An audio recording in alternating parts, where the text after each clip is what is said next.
Hello, Blenders, and welcome. Welcome to episode number 311 of ReelBlend, a podcast that felt every emotion at the movie theaters this past week. On this week's show, the box office has a huge win thanks to Inside Out 2. The Bikeriders is hitting theaters, and director Jeff Nichols joins the show for a very, very fun interview. Apparently, Kevin didn't get the memo. It's Steven Spielberg t-shirt day. Kev, what happened? Wow. Yeah, I know. I had one for War of the Worlds ready to go. Right. I just didn't. I was on my bed this morning. Right. And I just really, I mean, that, or I had a terminal hat I could have worn too. Okay. But You could be in Catch Me If You Can right now. You know, there were a lot of suits in that. A lot of suits in that as well, too. Yeah. Well, unfortunately, you didn't wear the t-shirt. He's cosplaying. Yes. Hi, I'm Sean O'Connell, the managing editor of Cinema Blend, joined as always by Kevin McCarthy of Fox 5 in Washington, D.C., and Gabe Kovach, our producer. Jake is going to be joining us momentarily on the other side of the interview. But thank you very much for coming at us this week. We're really happy to be able to talk about Inside Out 2 and the success that it has had at the box office, coming off the heels of Bad Boys Ride or Die, which also had a very good time at the box office. So maybe we are pushing back on this narrative of box office woes and everybody heading in the opposite direction. So we're going to talk about that in a little bit. In the meantime, if you would like to see which Spielberg t-shirts Gabe and I decided to wear this week, head over to our YouTube channel. We're at youtube.com/ReelBlend Podcast. Last week was a newsletter week for people who sign up for ReelBlend Premium. So if you want to hop on that train, go to head to the descriptions on the show here, and it'll tell you how to sign up to become a ReelBlend Premium member. And in the meantime, we were talking recently when we had, who was it who came on the show? Who was a first timer? Gabe, who did we have that Jake just did that was a first timer? Richard Linklater. It was Linklater. Yeah. Yeah. And we were surprised at how often we are adding newcomers to the show. Jeff Nichols is also a newcomer. Isn't that right? Yeah. We've had Michael Shannon on the show, and he talked at length about his collaborations with Jeff. But Jeff has a new movie coming out. Actually, it's weird to call it new because I feel like we've been hearing about this movie for a really long time. Was it last summer it was originally supposed to be released? Well, or was it just last fall? It went to the fall film festivals. Yeah. It was in Telluride, and I want to say Venice. And then it actually went down to Savannah, but one of the days that I was there, it screened on one of the days that I was not there. Mm-hmm. But again, last year in the fall, the strike was happening. None of the actors could really promote the film. This has an all-star cast, including Austin Butler, Jodie Comer, Tom Hardy. Michael Shannon ends up popping up in it. So you can understand why they would want to get those people out promoting it. And then now recently we've seen, Kev, I think about this all the time. Whenever you mention that, like, the value of an actor on the red carpet, you know, what that brings. And just Austin Butler talking to journalists has done so much for Bikeriders to put it on people's radar. So, so we were thrilled to get Jeff Nichols to join us on the show. Let's throw it to that interview right now on behalf of the Bikeriders, and then we'll pick up on the other side. Hopefully we'll have Jake with us, and then we can get into some box office talk and a Bikeriders review. So we'll see you on the other side. This is Jeff Nichols joining us on the ReelBlend podcast on behalf of the new film, The Bikeriders. Doing well, man. Seriously, Jeff, this is an absolute honor. Thank you for joining the ReelBlend podcast. The spiel we always give off the top is that we created this show because we became frustrated interviewing amazing filmmakers for 4 minutes at a time. So we really wanted to sort of get into the nitty gritty, nerdy stuff that oftentimes the TV slots don't allow. So seriously, welcome to the show and thank you for joining us. Yeah, no problem. I get frustrated giving 4-minute interviews. Fair. I bet so. I know. Yesterday, so. I know you had that whole day yesterday. I'm going to jump into this, and it's kind of a fun question, but also meant to be, you know, very real. I feel like next to saying I can ride a horse, I can ride a motorcycle is probably one of the skills most lied about by actors on their resume. So I'm sort of curious, were there any actors who showed up on the set of this film with far less riding skills than maybe they had previously advertised?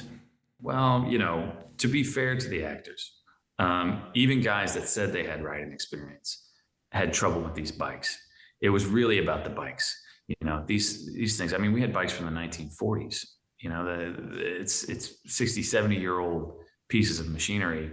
And it wasn't until the early 70s that the United States formalized the setup of a bike. So where the throttle is, where the brake is, where the clutch is. So all these bikes are set up differently. You've got suicide shifters, on the gas tanks. You've got, sometimes the brake is on the right, sometimes on the left. And so honestly, it was harder for some of the guys who were more experienced riders, because they're, used to the traditional setup of a bike, to then come in and be like, no, you're going to, pat your head and rub your belly the other way. And so all of them, to be honest, all of them had to go through training. Now, some guys, took to it better than others.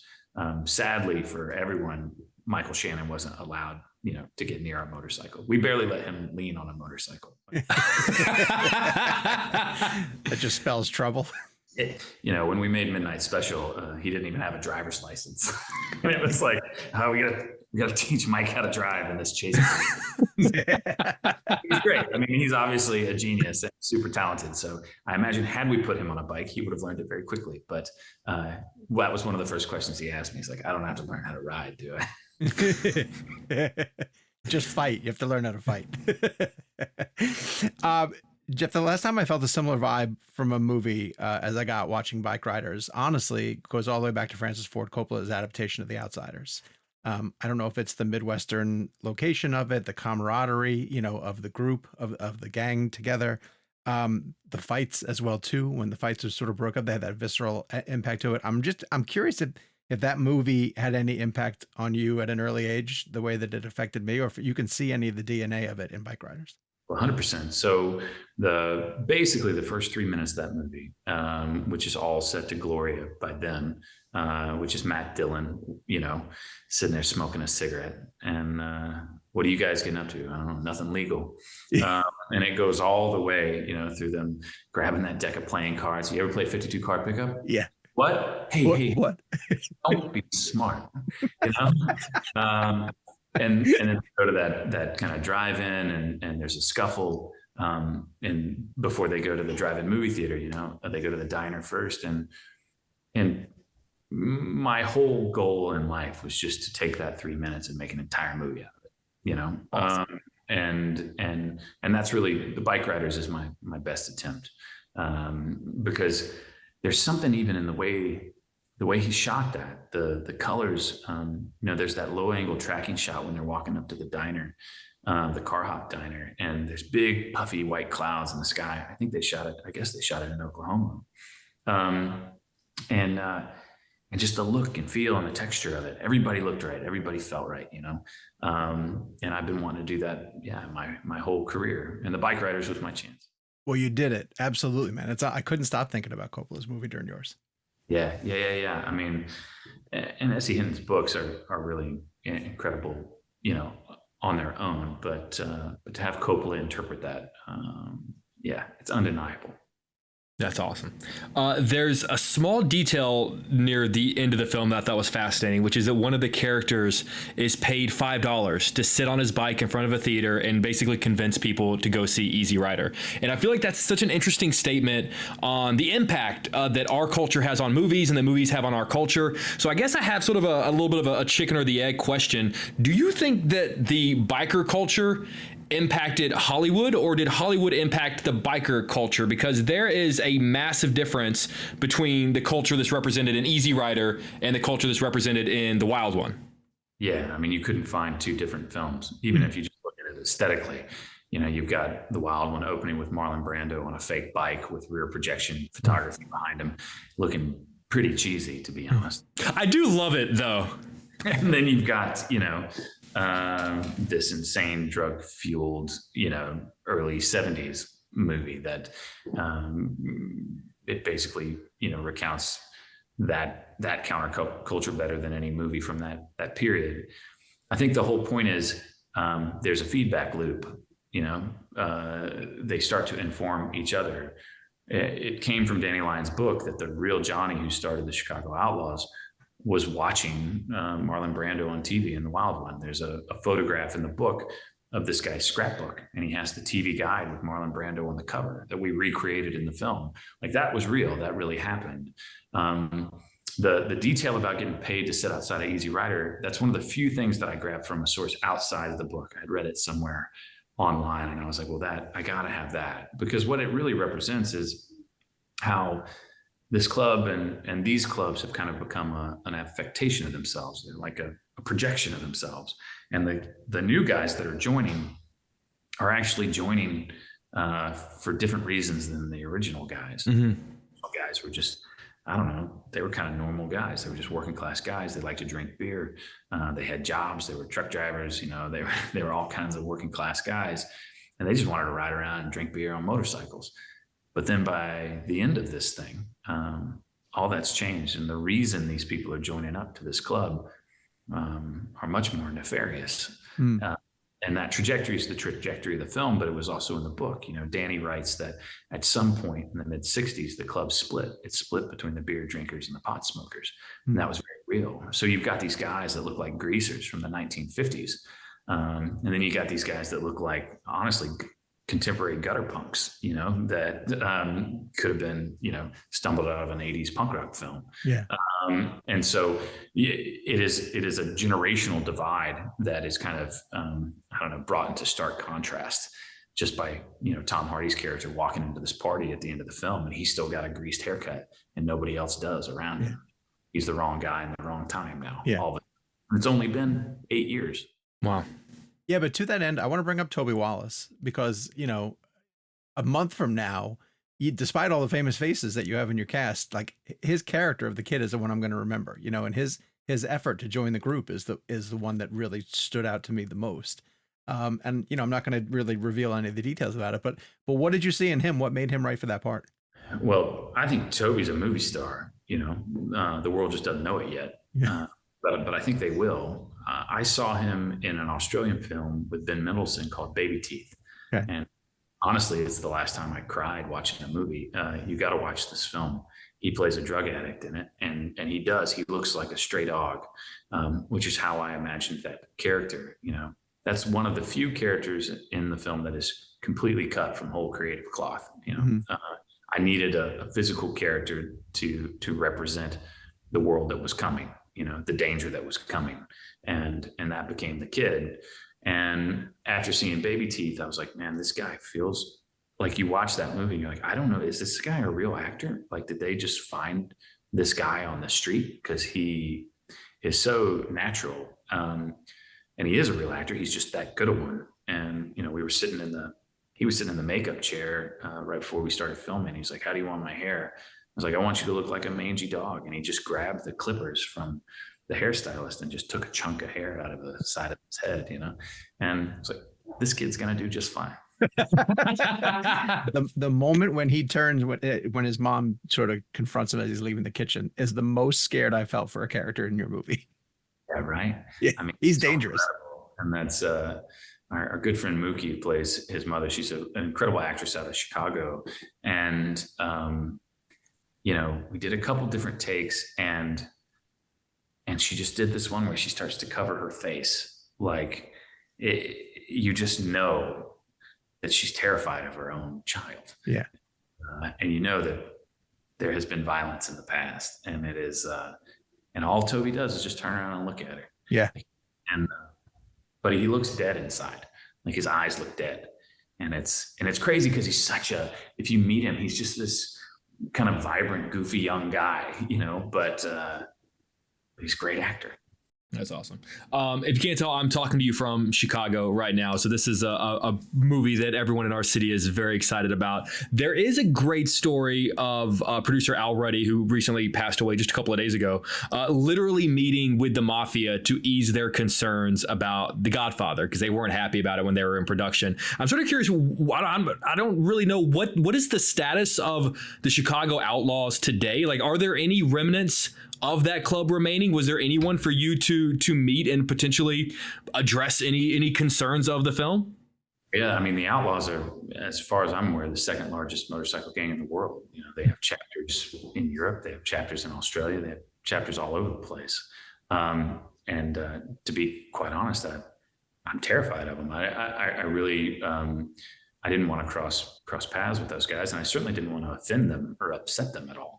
Which was one of the main reasons we fictionalized the club. We fictionalized the patch because we didn't want to step on anybody's toes.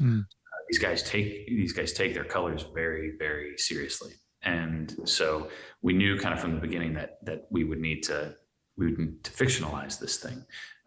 So no, there were no official meetings or anything like that. I've heard, through different people, I've kind of heard, yeah, they know about it, and there was really nothing for them to be super offended about, hopefully. So I think they're okay with it. But no official channels. And that's one reason why it took me so long to adapt this, because I was trying to figure out the balance between fictionalizing, because there's so many good details in the book that I want to use, but how much of those can I use while not stepping on the toes of the outlaws? And this is the balance that I came up with. And I have to say too, I didn't want to tell their story. Not that, it wouldn't be an interesting story to tell, but I just come off of Loving, where I wanted to be extremely respectful of everything that happened to the Lovings, partly because I'm a white guy born in the late 70s. I just didn't want to make stuff up, for that film. I wanted stuff that I could prove out and through research, but I didn't want that responsibility on this.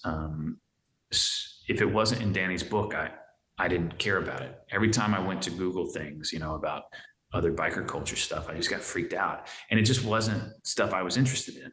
Because the truth is, I'm not really interested in biker culture. What I'm interested in was the people that Danny interviewed in 1965. And these guys that talked about not feeling like they belonged in the mainstream, the guys that talked about their jobs, their bikes, their lives and their parents and everything else. That's what really got me going, when you combine it then with the bikes and the clothes and the hair and the music and everything else, it's a complete package. But it was really, Danny's ability to go in and get these guys to open up and talk about themselves, and Kathy, his ability to take and ingratiate himself to working class people. That's what I wanted to make a movie about. Yeah, to that end, Jeff, the line that really resonated with me is when one of the biker characters is just trying to sort of figure out why riders are ostracized. And he says, everybody needs somebody to pick on. And it's this great little philosophical aside, that kind of gets mixed in the conversation. And I was like, God, that's everything. That's the whole movie. That feels like the movie, and I'm kind of curious how you identify with that belief. Like, what does that line mean to you? Well, I love that line. And that's another one. I took that line from a 1960s interview I found on YouTube with some Hell's Angels. Everybody needs somebody to pick on. Can you think of anybody better than us? And what I found interesting, when you start getting to the psychology of these guys, they've made a very willful decision to separate themselves from mainstream society.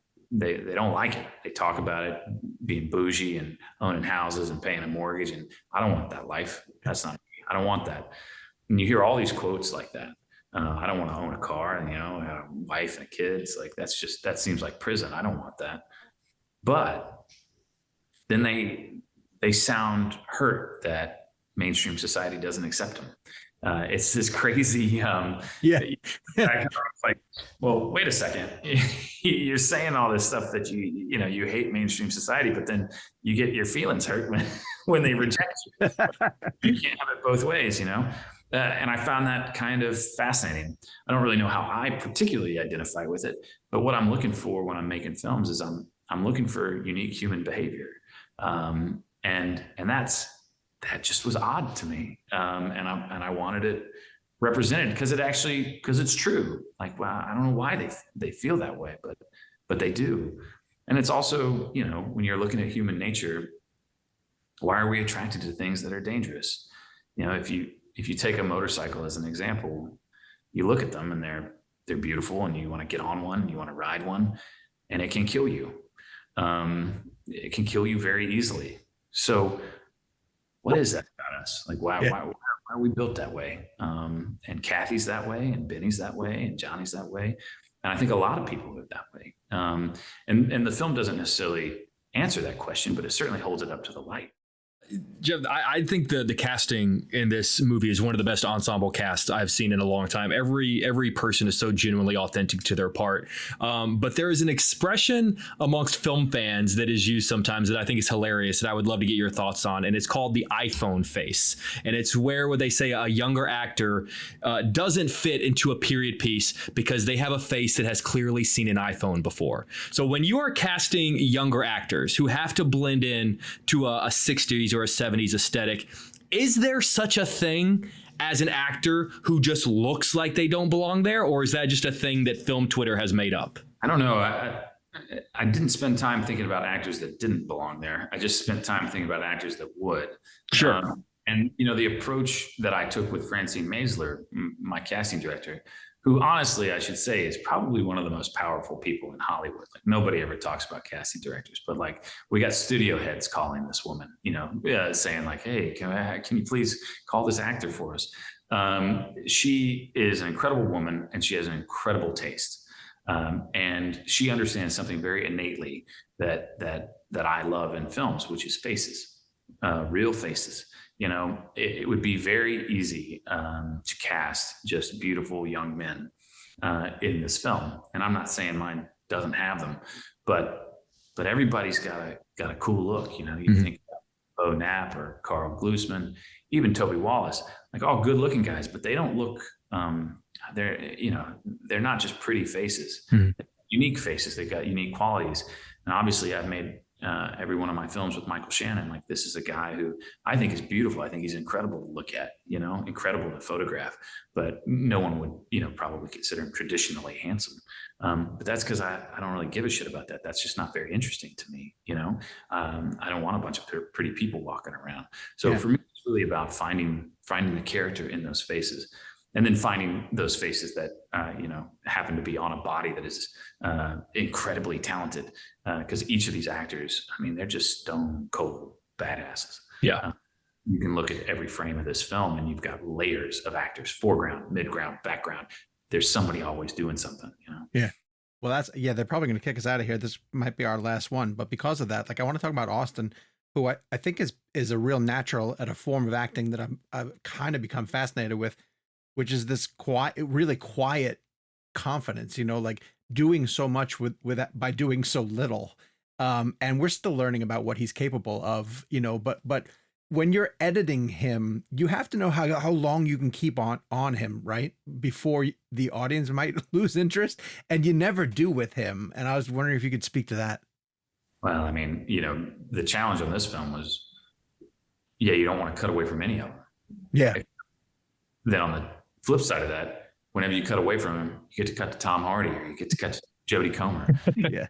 It's a good problem to have.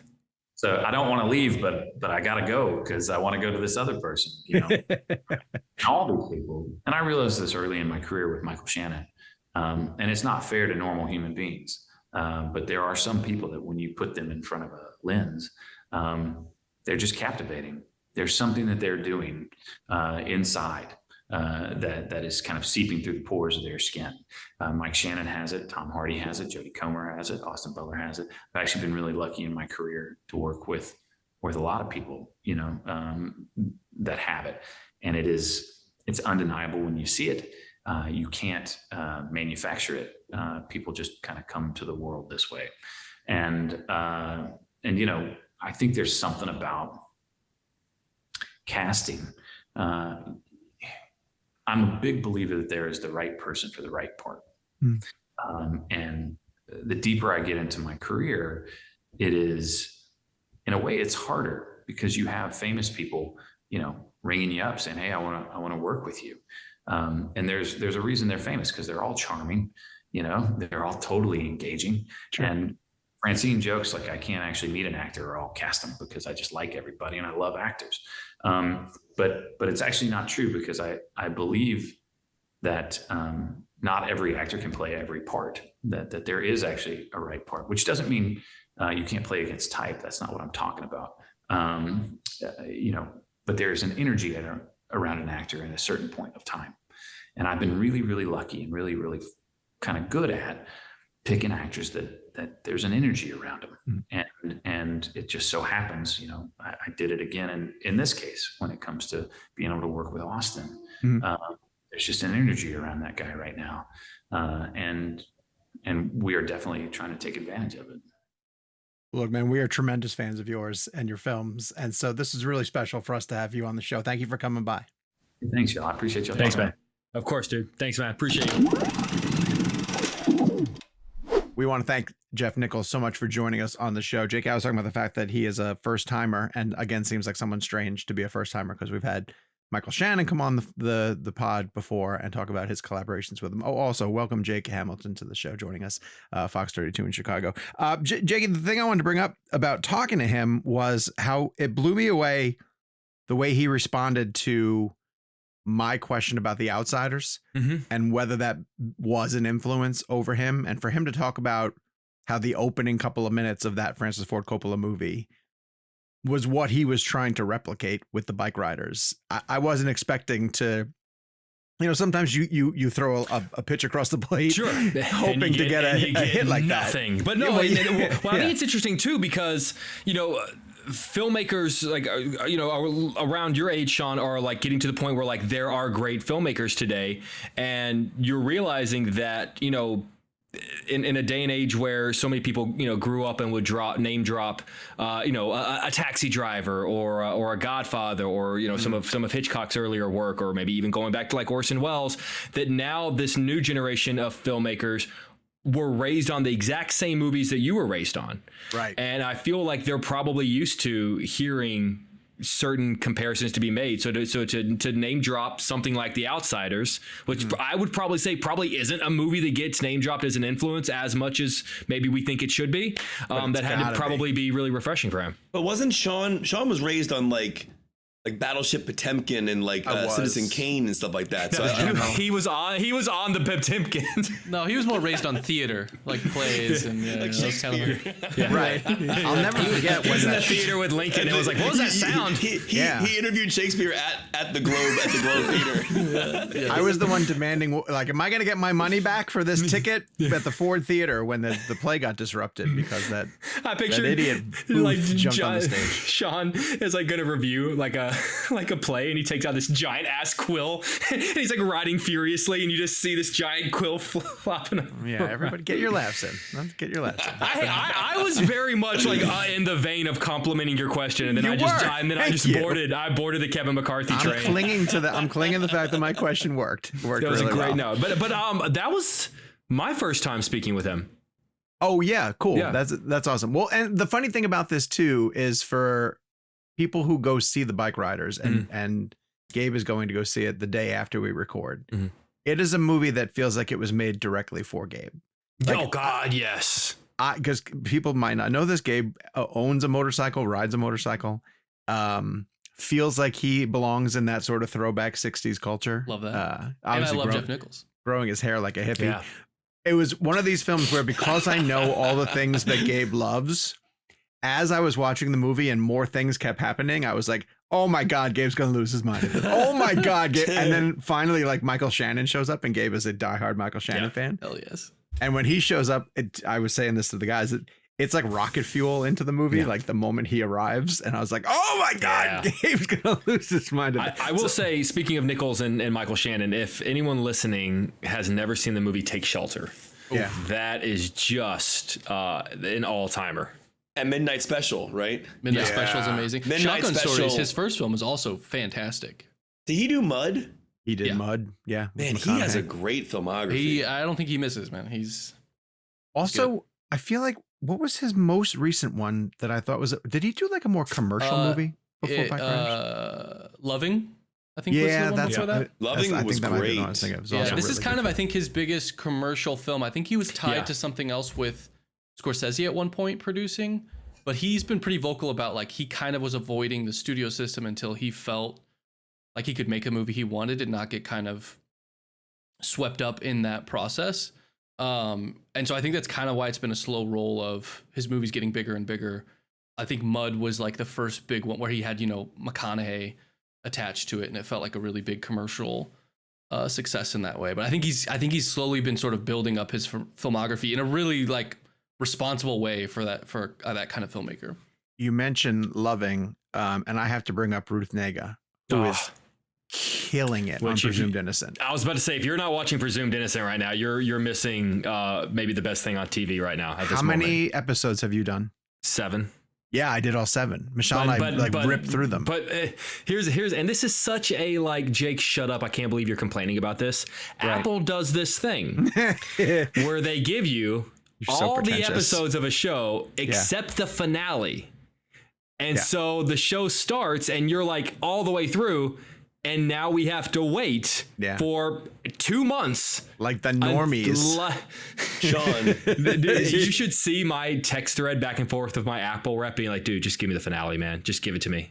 I need it. I need the finale. Is Jake aware of the gas that was passed in that one episode? He must be. Do you remember the attorney that looks like Hans Zimmer?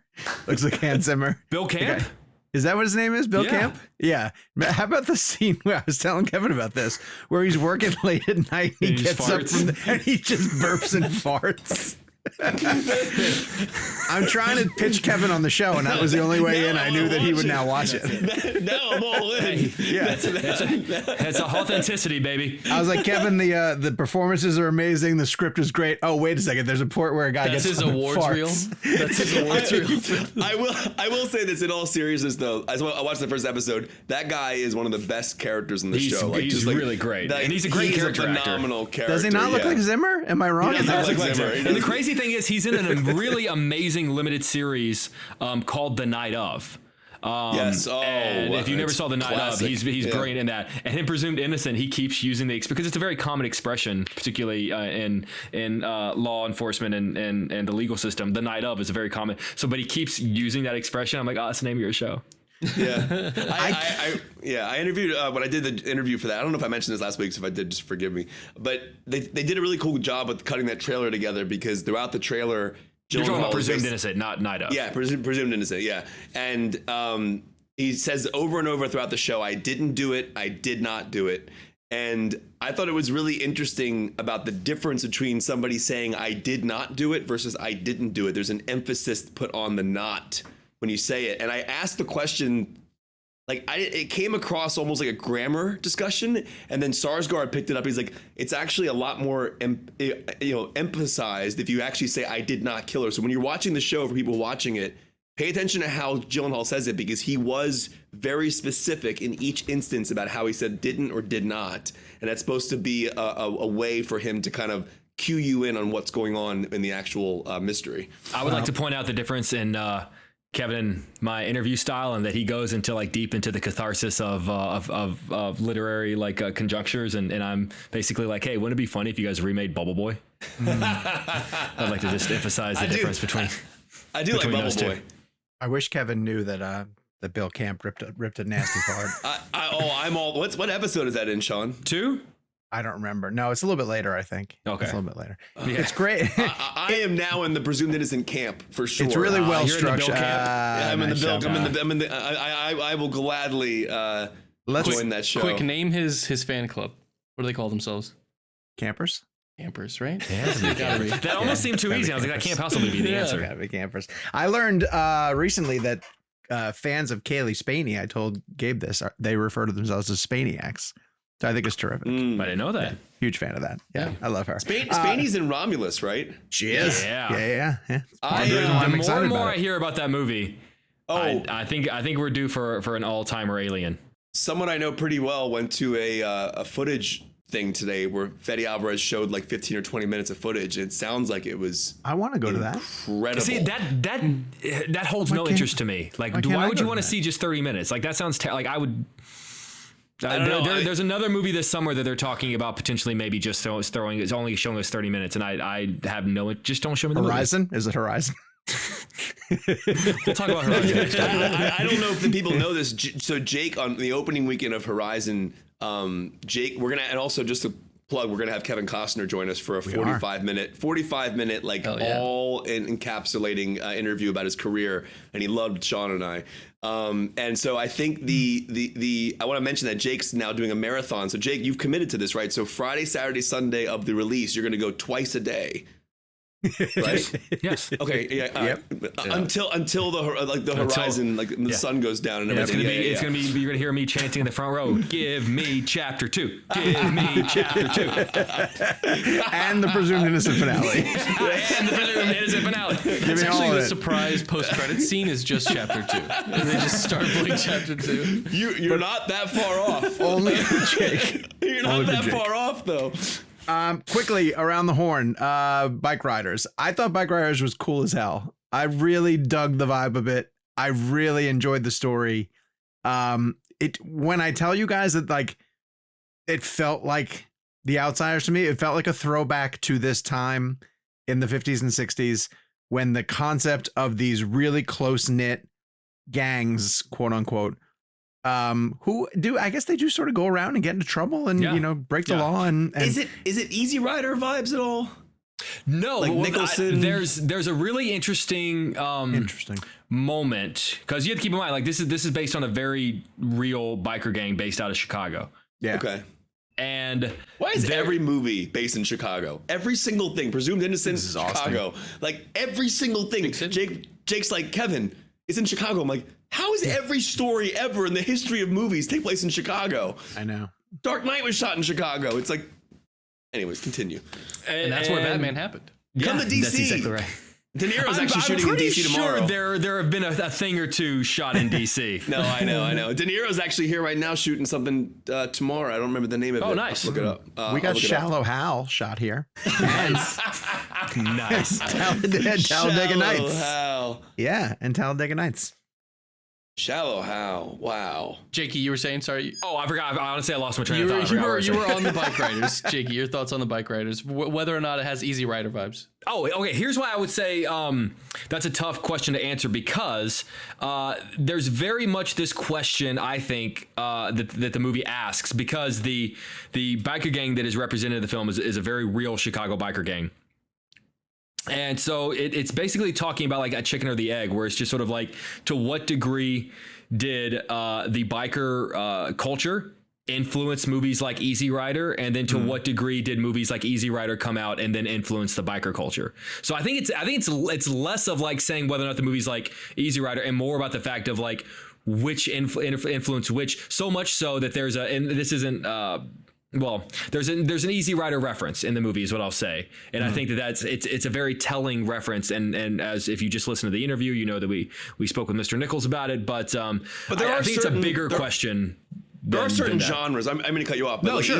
Easy Rider is like the go-to biker movie that I always think of when if you It's like, up there, my dad showed me it as a kid.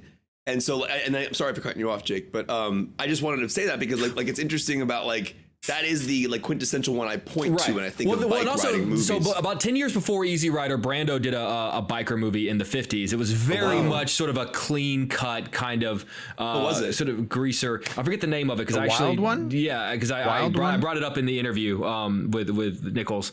And it's interesting. They're two wildly different biker movies. And again, that's also sort of a study of like, where, like, who was it that these bikers wanted to be, and did they watch pop culture and kind of adjust their image, or was pop culture watching them and then adjusting their image? And what happened in those 10 years that we went from the clean cut Marlon Brando biker to sort of the grungy pot smoking bikers of Easy Rider? There's a lot to say about that. That being said, well, America changed. there you go. That's a great truth. Sure. I very much liked the movie.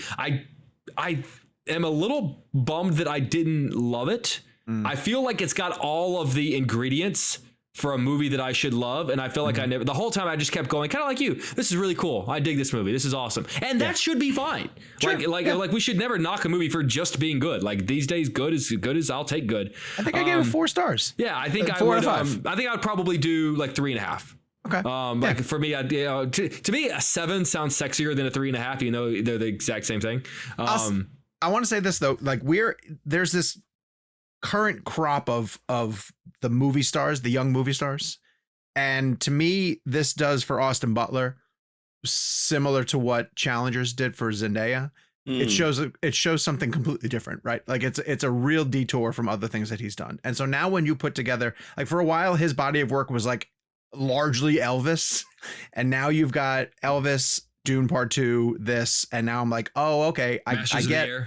Yeah. Like I get what people are trying to get at now. Well, you know, like I see this. his range. I see what he's trying to do. An extension of that last week, that Brat Pack documentary came out. Oh, I want to watch that. We were talking about it in the newsroom about like there was the Brat Pack and and then obviously there was the Rat Pack in the 60s, and then we kind of had the quote unquote frat pack with Vince Vaughn and Will Ferrell and all those guys in like the 2000s. Like is the next wave of whatever our pack is it Butler and Chalamet and Zendaya and Florence Pugh? Like is that our like basically half of the Dune cast? Like is that our next? Because we haven't had one in a while if you think about it. No, it's been a while. Yeah. I think so. Yeah, I think so. Isn't that kind of exciting that like we're kind of on the verge of like that next great cusp of great actors? Yeah, I mean, I guess it depends who's in it, you know. Like honestly, Chalamet, Butler, Zendaya, Florence Pugh, that Paul Mescal they're talking about, Jacob Elordi, I think they put in there. Yeah, Sydney Sweeney. I also think a lot of these actors who've been around for a while are finally starting to get their due, like Cillian Murphy, for example. Like he's now become, not that he hasn't been big for a while, but I think a lot of these actors like Cillian Murphy are now becoming like a star, like an A-list star in a way. Let me ask you this. How much of it has to do with the fact that there's no longer as much pressure on a young actor to be in a Marvel movie? Where like it's not not as big of a deal to be in a Marvel movie. Probably a lot. Yeah, probably a lot. I feel like all these actors are making really interesting choices, and most of them really aren't going down the. I mean, yes, okay, obviously Zendaya is, but like. So do you think that system a little bit chewed up some? Like I'm thinking of like an Emily Blunt, you know, or someone like that who wasn't really associated with a quote unquote pack. Like they were just.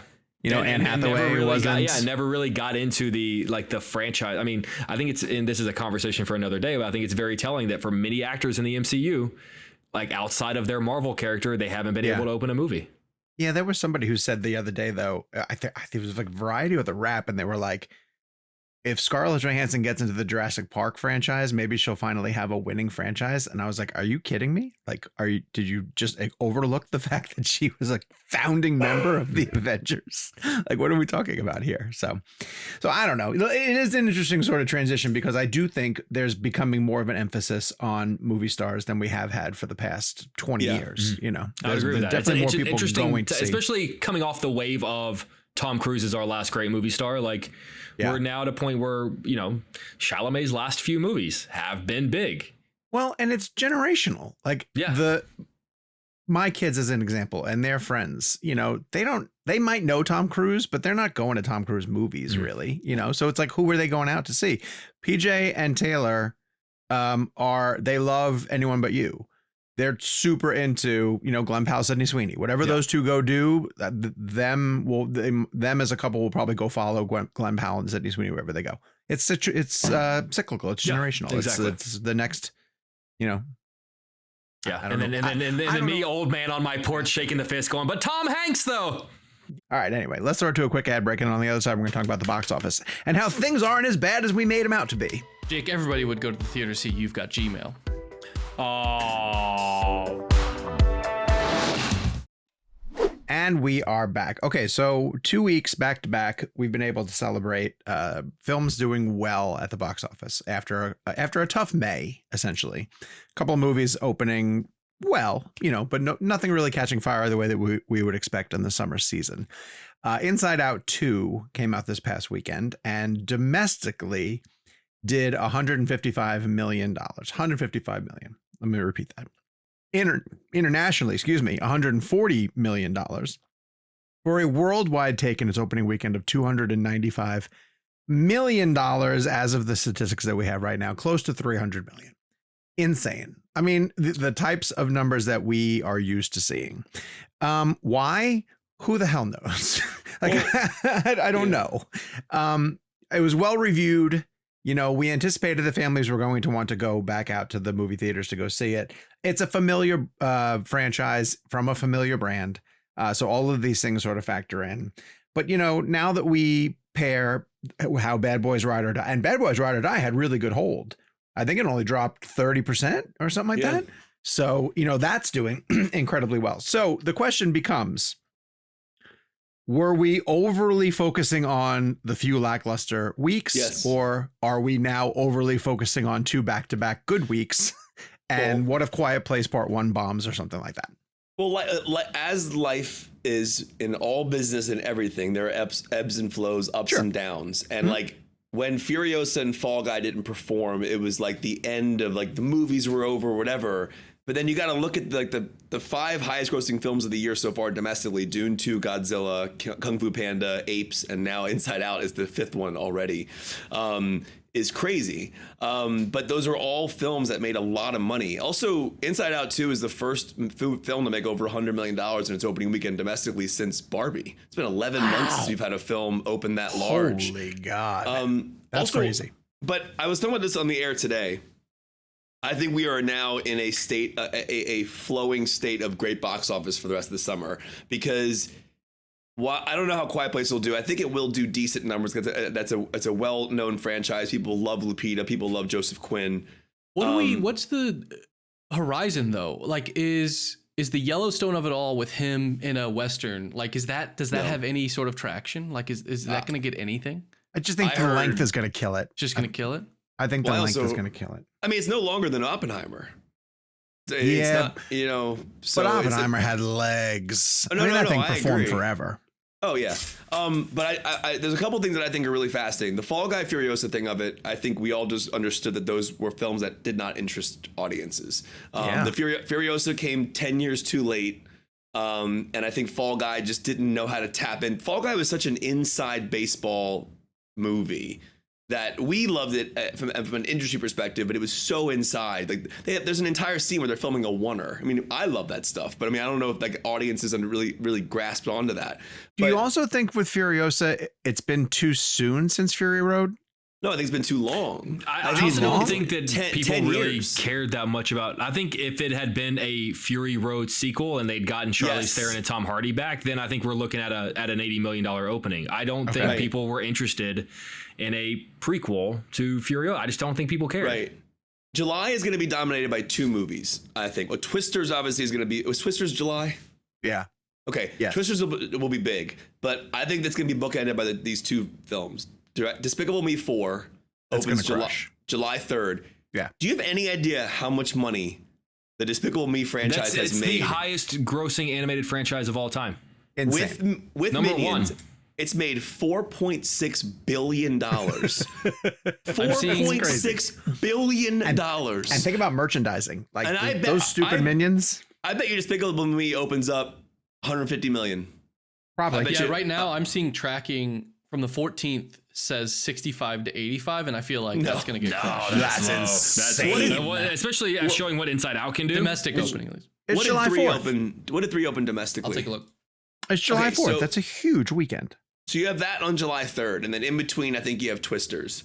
Then you have Deadpool and Wolverine.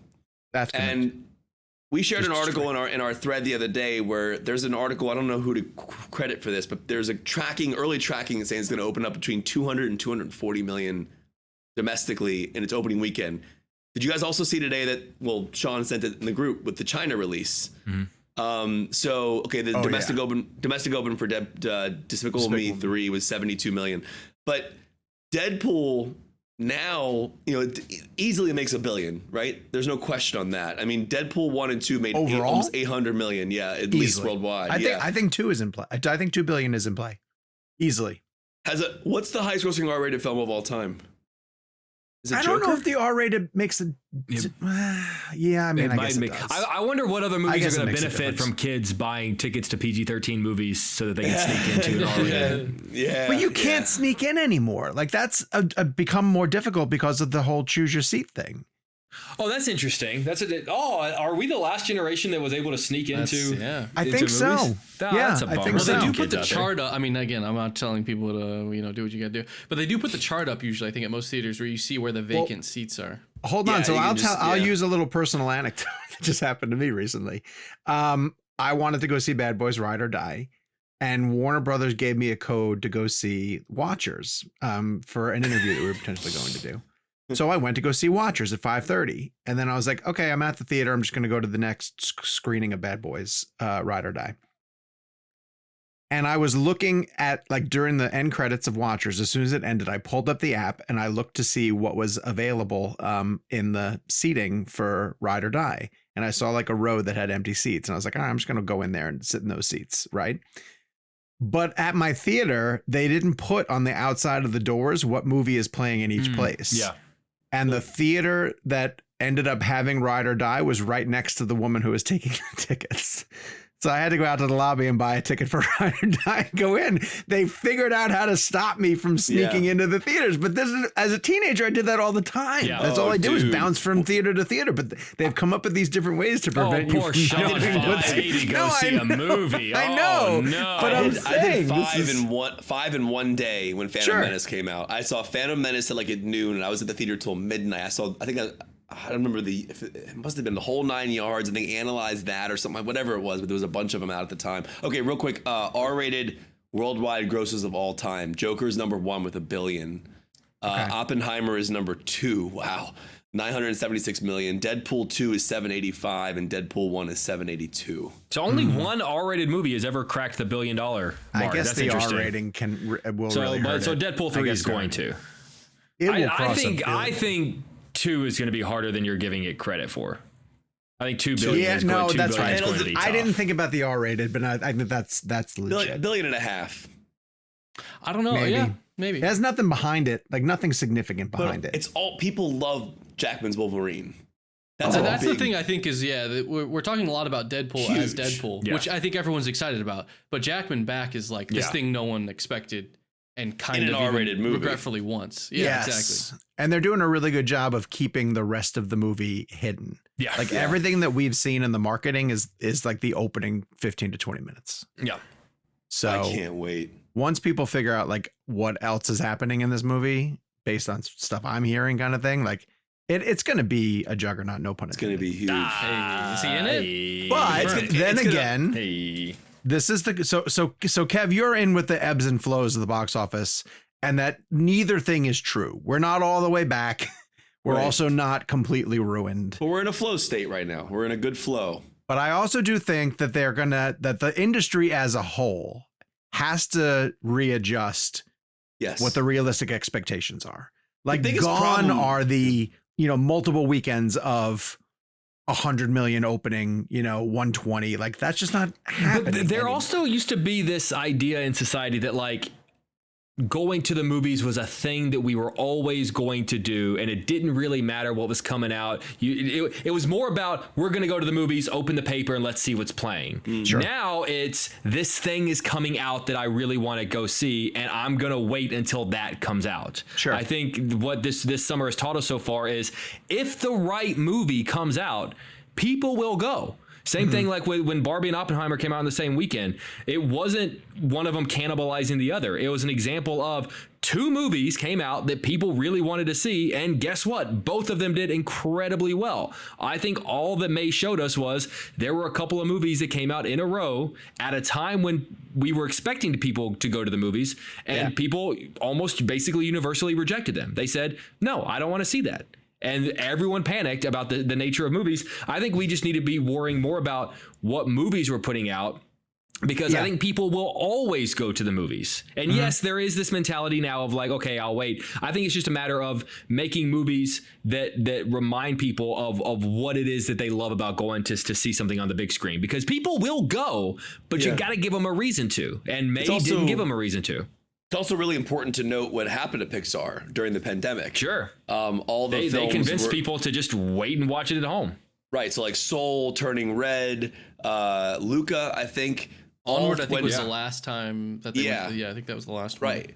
So you basically almost told an audience, well, I mean, obviously we're in the middle of a pandemic and there's a lot more things to be seriously worried about, of course. But when you condition an audience in a way, they go, oh, the next Pixar film, we're just going to hit Disney Plus.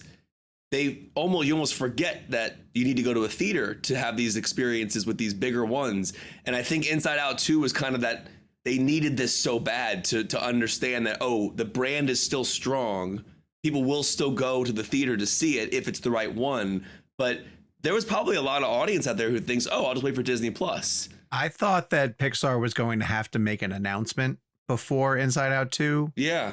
Like to the trades or something that just say this won't be on Disney Plus until December. Yeah. For like a month, like 5 months or something like that. Yeah. Whatever. And they didn't even have to, you know, they didn't even have to do that. But I would have been smart to them to say, like, I agree. We don't have a plan.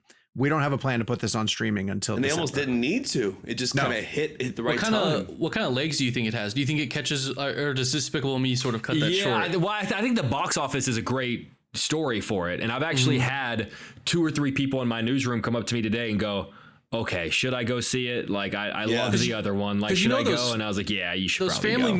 Those family movies are sometimes able to just like, the families keep going back because it's working for the kids or whatever it is. It's a great thing all summer to do. I'm curious to see if it picks But I mean, 300 million, out the gate is pretty good. Outstanding. I think the last one did like 880 worldwide. And won an Oscar. That was 2015. So wow, that's impressive. I mean, you think it makes to $1 billion? Oh, let me tell you what trailer I saw before we went to go see Inside Out 2 last night as a family. And before the movie, they had the first time I had seen any footage from this. Harold and the Purple Crayon. Folks. Oh, is this the If prequel? I mean, I think like that's what it kind of wants to be. Yeah. Zachary Levi needs to rethink his choices. Doesn't it look like there's a lot of things you could be talking about? Doesn't it look like If? Doesn't it look like If? I mean, it's just Isn't there a purple monster in it? Yeah, kind of. It's got a pretty good cast. Yeah. Alfred Molina is the narrator. I haven't seen anything, so I can't really say anything negative about it. It just selling looks point like it. for a movie is Alfred Molina is the narrator. That's pretty good. Not Alfred Molina's in it because Alfred Molina is a damn good actor. Narrator. It's great. Alfred Molina is the narrator. Yeah. So I actually thought that August looked a little thin, but maybe not. It's got August has M. Night Trap to start it off as Borderlands, which again we saw a trailer for that last night too, and it just wants to be Guardians of the Galaxy. Video game properties have been killing it, man. Those I know. audiences showed up. I know. Yes, it does look that much of it, and then Alien Romulus, and then the first Jake's weekend Horizon of Chapter 2, and then the first weekend of September is Beetlejuice. Does Romulus do well?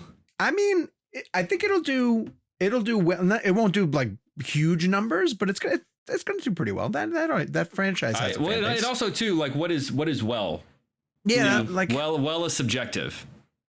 I think if it gets to 100, and also like did did he make it on the cheap? Like did he find it doesn't seem like it's the big budget $100 million Prometheus movie. It seems like it's old school practical sets kind of thing. Yeah. So if it's a $80 million horror movie and opens to 35-40 and legs out a little bit. I don't have a good resource for this at the moment, but a budget I'm seeing reported online was a production spend of $40 million. I was gonna say, if it's right in that wheelhouse of 35 to 40, and if it makes its budget back opening weekend, boom, for an R-rated movie, well done. I mean, an R-rated alien movie that's touting itself as a mixture of the first 2 films, brought to you by this generational horror talent. Like, I mean, is any horror fan not gonna show up for that? I mean, I'd imagine that the Warner Brothers or I guess Universal is hoping that that's the same line of thinking for Mike Flanagan and The Exorcist. I rewatched Alvarez's Evil Dead the other day. It's so good. It's so brutal. It's like an hour and 25 minutes of just relentless brutality. The Red Band trailer for that movie is so good. Yeah, I actually think Evil Dead Rise is better. Nah, I think my issue with Evil Dead, and I actually liked Evil Dead Rise quite a bit. To me, Evil Dead just has to be set in the woods. See, that's why I like Evil Dead Rise so much. It feels unnatural for me to be apartment complex. Yeah, Evil Dead Rise is in the apartment complex in the city. And to me, it's not Evil Dead. Oh, the opening's great. The opening's great. Was that in a lake? The opening was in a lake. The opening was in a cabin in a lake. And the girl comes out of there. And to me, like an Evil Dead, there's something. It's unnatural to not have Evil Dead in the woods. That being said, like Army of Darkness clearly is its own thing. But yeah. So good. I also want to alert everybody that when we saw the Borderlands trailer, I turned to Michelle and I said, that movie so badly wants to be Galaxy of the Guardians. Yeah. And then I worry that I might be having a stroke. Yeah. So I'm getting old is what I want to let everybody know. And one day I might not be here. So appreciate you all here. All right, we're running out of Jesus time. Christ. I'm just appreciative of your fart knowledge for today. So thank you for Kevin, bringing that to please my start binging Presumed Innocent until now I'm all Hans in. Zimmer lets out a massive fart. It's outstanding. Here's your call to action, It sounds folks. like the beginning of Dune. No, it's the Inception horn. It's a Zimmer's fart sound. It's the Inception horn. Of course. That's great. Head to the comments down below of this week's episode and let us know if you guys think that Pixar should be focusing on original ideas or sequels. I don't want the takeaway from the success of Inside Out to be like part 2, part 3, part 4 of everything. Jake, you are muted. I don't know if you're trying to say something. Do not intelligent aren't we or- getting- make about to get a Toy Story Wall-E 5? 2. Don't do Wall-E 2. Wall-E Do not is- do Wall-E. we are about to No, get Toy Story please. 5. Yes. So let us know. Should Pixar focus on original ideas or sequels? In the meantime, follow us on social media at Jake's Takes, at Kevin McCarthy TV, at Sean _O'Connell, at Gabe Kovach, and the show is at 7.0. ReelBlend. We'll be back next week with a brand new episode. We've got a couple of really fun interviews coming up. And in the meantime, or until then, Dunkirk. I'm going to say Tim Burton. I'm going to say, I don't Come on, know. Sean, it's a short show. Sean's got I don't fun. have anything. Do the Levi movie.